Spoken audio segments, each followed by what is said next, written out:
আসসালামু আলাইকুম ফ্রেন্ডস, আশা করি সবাই ভালো আছেন। লার্নিং পয়েন্ট 360 ডিগ্রির আরেকটি নতুন ভিডিওতে আপনাদের সবাইকে জানাচ্ছি স্বাগতম। আমরা আসলে ও হেনরি রচিত দ্য গিফট অফ দ্য মেজাই এই গল্পটিকে বাংলায় অনুবাদ করে এটির বাংলা অর্থ বুঝে ইংলিশ শেখার চেষ্টা করছি এবং সেই গল্পটির শেষ পর্ব অর্থাৎ 5 নম্বর পর্বটি আজকে আমরা আপনাদের সাথে শেয়ার করব। এবং পূর্বের যে 4টি ভিডিও রয়েছে সেই ভিডিওগুলো কিন্তু আপনারা এই ভিডিও ডিসক্রিপশন বক্সে অথবা আই বাটনে ক্লিক করে দেখে নিতে পারেন এবং সেই ভিডিওগুলো দেখে নিলে কিন্তু আপনাদের এই গল্পটা বুঝতে সহজ হবে। সো বন্ধুরা, গত পর্বে আমরা এই পর্যন্ত করেছিলাম, তো আমরা আজকে শুরু করছি গল্পটির এখান থেকে। So from inside the coat মানে হচ্ছে তার যে কোট সেটির ভিতর থেকে জিম টুক সামথিং, জিম কিছু একটা বের করলো, টাইড ইন পেপার যেটা হচ্ছে কাগজ দ্বারা মোড়ানো ছিল। হি through it upon the table, সে এটিকে টেবিলের উপরে ছুঁড়ে মারল। I want you to understand me Dell, আমি চাই তুমি আমাকে বুঝো ডেল। হি স্যাড, সে বলল। Nothing like a haircut could make me love you any less, অর্থাৎ একটি চুল কাটার মতো কোনো বিষয় আমাকে তোমার প্রতি আমার ভালোবাসাকে কম করাতে পারবে না।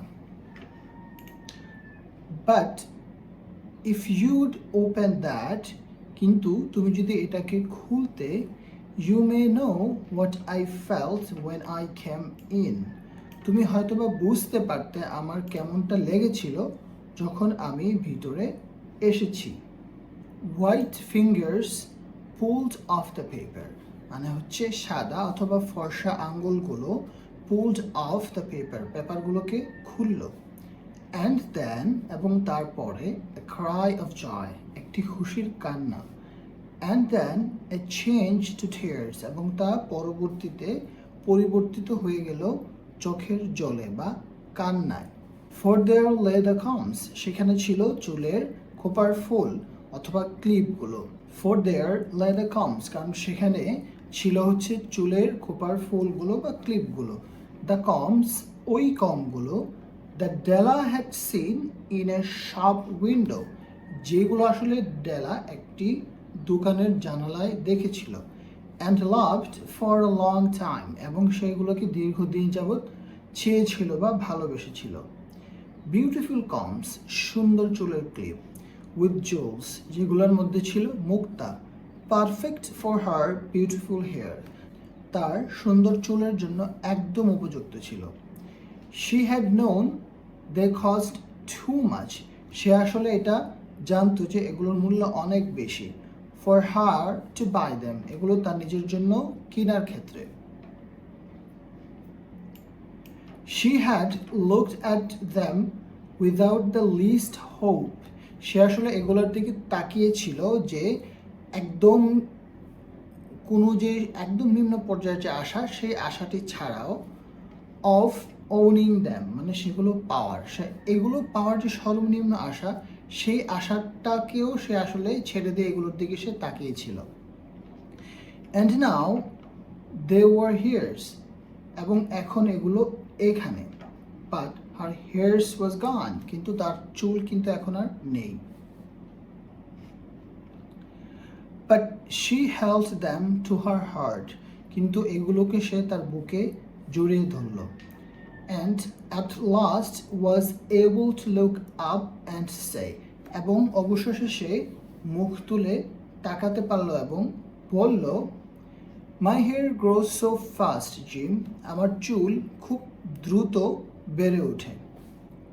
And then she jumped and cried, এবং তারপরে সে লাফিয়ে উঠল এবং চিৎকার করলো, oh oh. Jim had not yet seen his beautiful gift, Jim কিন্তু এখনও তার সুন্দর উপহারটি দেখেনি। She held it out to him, সে এটিকে তার কাছে উপস্থাপন করলো। ইন হার ওপেন হ্যান্ড, তার মুষ্টিমুক্ত বা তার খোলা হাতে। The gold seemed to shine softly, এই স্বর্ণটা বা স্বর্ণগুলো খুব মৃদুভাবে জ্বলজ্বল করছিল বলেই মনে হচ্ছিল। As if with her own warm and loving spirit, ঠিক যেন তার নিজের উষ্ণ এবং ভালোবাসাময় মনের মতো বা আত্মার মতো। Isn't it perfect, Jim? এটা কি যথোপযুক্ত নয়, gym? I hunted all over town to find it. আমি পুরো শহর তন্ন তন্ন করে খুঁজে বেরিয়েছি এটি পাওয়ার জন্য। এখানে হান্ট শব্দটির অর্থ কিন্তু মূলত শিকার করা, বাট এখানে আসলে যেহেতু কোনো একটা উপহার, এটা তো সে আসলে শিকার করবে না, এটা সে আসলে খুঁজে বের করেছে বা এটার জন্য সব জায়গায় সে খুঁজেছে, এমনটাই বোঝানো হচ্ছে। You will have to look at your watch 100 times a day. তোমাকে তোমার ঘড়ির দিকে দিনে 100 বার তাকাতে হবে। 100 times a day মানে হচ্ছে দিনের মধ্যে 100 বার। Give me your watch. আমাকে তোমার ঘড়িটা দাও। I want to see how they look together. আমি দেখতে চাই এগুলোকে একসাথে কেমন দেখতে লাগে। Jim sat down and smiled. Gym বসে পড়ল এবং সে মৃদু হাসল। Della, said he, সে বলল। ডেলা কে, সে আসলে তার নাম ধরে ডাকলো। Let's put our Christmas gifts away and give them a while. মানে বলতে চাচ্ছে চলো আমাদের ক্রিসমাস গিফটগুলোকে একটু দূরে সরিয়ে রাখি কিছুক্ষণের জন্য। They're too nice to use now. এগুলো আসলে এখন ব্যবহার করার জন্য খুব বেশি সুন্দর। I sold the watch to get the money to buy the comms. I sold the watch. আমি হচ্ছে যে ঘড়িটা বিক্রি করে দিয়েছি। To get the money. টাকা সংগ্রহ করতে বা টাকা পাওয়ার জন্য। To buy the comms. এই চুলের ক্লিপ বা চিরুনিগুলো কেনার জন্য। And now, এবং এখন, I think, আমি মনে করি, we should have our dinner. আমাদের উচিত আমাদের রাতের খাবার খাওয়া। The Magi, ওই জ্ঞানী ব্যক্তিরা, as you know, যেমন তোমরা জানো, were wise men, ছিলেন জ্ঞানী ব্যক্তি।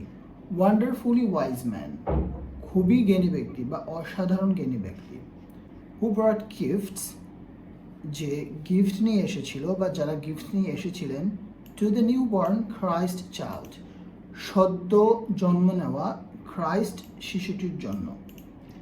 They were the first to give Christmas gifts. তারাই ছিল ক্রিসমাস গিফট দেওয়ার ক্ষেত্রে প্রথম ব্যক্তিরা। Being wise, যেহেতু তারা ছিল জ্ঞানী, their gifts were doubtless wise ones. তাদের উপহারগুলো অবশ্যই সন্দেহাতীতভাবে ছিল যথোপযুক্ত, মানে ওয়ান্স মানে হচ্ছে এখানে উপহারই বোঝাচ্ছে, ওয়াইজ ওয়ান্স মানে যথোপযুক্ত উপহার অথবা বিজ্ঞ উপহার। দেয়ার গিফটস মানে তাদের উপহারগুলো, ওয়ার মানে ছিল, ডাউটলেস মানে এখানে বোঝানো হচ্ছে যে কোনো সন্দেহাতীতভাবে। And here I have told you the story, এবং এইখানে আমি তোমাদেরকে বলেছি গল্পটি of two children, দুটি বাচ্চার, who were not wise, যারা আসলে জ্ঞানী ছিল না। Each sold the most valuable thing he owned. Each মানে প্রত্যেকেই, তাদের দুজনেই, sold মানে বিক্রি করে দিয়েছিল, the most valuable মানে সব থেকে মূল্যবান জিনিস, things মানে জিনিস, সব থেকে মূল্যবান জিনিসটি, he owns যেটা তার ছিল, in order to buy gift for the other. In order to মানে হচ্ছে জন্যে, to buy gift উপহার কিনতে, for the other অপরজনের জন্য, মানে হচ্ছে প্রত্যেকেই অপরজনের জন্য উপহার কেনার জন্য তার সবথেকে মূল্যবান জিনিসটি বিক্রি করে দিয়েছে। But let me speak a last word. আমি আমার একটা শেষ কথা বা অন্তিম কথা বলতে চাই। To the wise of these days, এই দিনের যারা জ্ঞানী আছে বা বিজ্ঞ আছে তাদের জন্য। Of all who give gifts, তাদের মধ্যে যারা গিফট দেয় তাদের সকলের মধ্যে। These two were the most wise, এই দুজনেই ছিল সব থেকে বিজ্ঞ বা জ্ঞানী। Of all who give and receive gifts, যারা উপহার দেয় এবং নেয় তাদের সকলের মধ্যেই। Such as they are the most wise, তারাই যেন সব থেকে জ্ঞানী বা বিজ্ঞ। Everywhere they are the wise ones, সবখানেই তারা আসলে ওই বিজ্ঞ ব্যক্তিরা, বা তারা দুজনেই হচ্ছে বিজ্ঞ বা জ্ঞানী ব্যক্তি। they আর দ্য মেজাই, তারাই আসলে হচ্ছে মেজাই বা ওই জ্ঞানী ব্যক্তিরা যারা আসলে উপহার দিয়েছিল। অর্থাৎ ওই মেজাইরা যারা ক্রাইস্টকে বা ঈসা আলাইহিস সালামকে উপহার দিয়েছিল, তারা কিন্তু মন থেকে খুব মূল্যবান উপহার দিয়েছিল। এইখানে কিন্তু এই দুইজনই প্রত্যেকে অপরকে মন থেকে খুব মূল্যবান গিফট দিয়েছে, এই জন্য এখানেও তাদেরকে মেজাইয়ের সাথে তুলনা করা হচ্ছে। সো বন্ধুরা, আমাদের এই গল্পটির এই পর্যন্তই ছিল। গল্পটির আজকে শেষ করব। আপনারা চাইলে এই গল্পটির সফট কপি আমার কাছ থেকে নিতে পারেন, আমাকে মেইল করলে আমি আপনাদেরকে এই গল্পের সফট কপিটি দিয়ে দিব। এবং আমি আশা করি আপনারা সবাই এই ভিডিওগুলো সবার সাথে শেয়ার করবেন এবং এই গল্পটি বারবার দেখবেন, বাংলা অর্থ বুঝে পড়ার চেষ্টা করবেন। আশা করি একটি গল্প যদি আপনারা ভালোভাবে বুঝতে পারেন, এই গল্পের মধ্যে কিন্তু অনেক শব্দার্থ, অনেক শব্দের প্যাটার্ন, অনেক কিছু আছে, এগুলো বুঝে পড়েন। এখানে আপনার গ্রামারের রুলস মুখস্থ করার প্রয়োজন নেই, এখানে আপনার টেন্স মুখস্থ করার প্রয়োজন নেই। আপনি যেটা চেষ্টা করবেন যে এইখানে একটা সেন্টেন্স এইভাবে বলা হয়েছে, এটার অর্থ এটা, এভাবে আপনি আরও 5টা সেন্টেন্স বলতে পারেন কিনা। এভাবে যদি আপনি আস্তে আস্তে সেন্টেন্স বলা এবং পড়া শিখতে পারেন এবং অর্থ শিখতে পারেন, আপনি অটোমেটিক্যালি ইংলিশ পড়াটা শিখে যাবেন। আর আপনি যখন অটোমেটিক ইংলিশ পড়াটা শিখে যাবেন, তখন ইংলিশ বলাটাও আপনার জন্য সহজ হবে এবং বলা এবং পড়া সহজ হলে ইংলিশ শোনাটাও আপনার জন্য সহজ হয়ে যাবে। সো বন্ধুরা, আশা করি সবাই ভালো থাকবেন এবং আমাকে লার্নিং পয়েন্ট 360 ডিগ্রি আমার চ্যানেলকে সাপোর্ট করবেন।